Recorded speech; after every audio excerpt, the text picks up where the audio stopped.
Mga kalaws, nagluto ako ng pastil. Ayan, sa boiling pot na ang bawang, laurel. Ayan.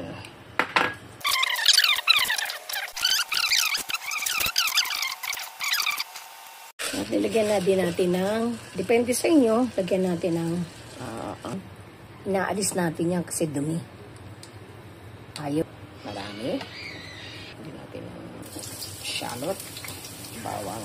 Ayan. Para makulay. Ayan na yung ating nilaga na chicken na inan natin. Himay-himay, shredded chicken.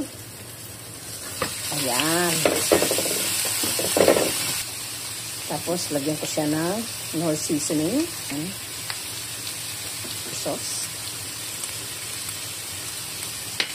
Lagyan ko ng soy sauce. Ayan.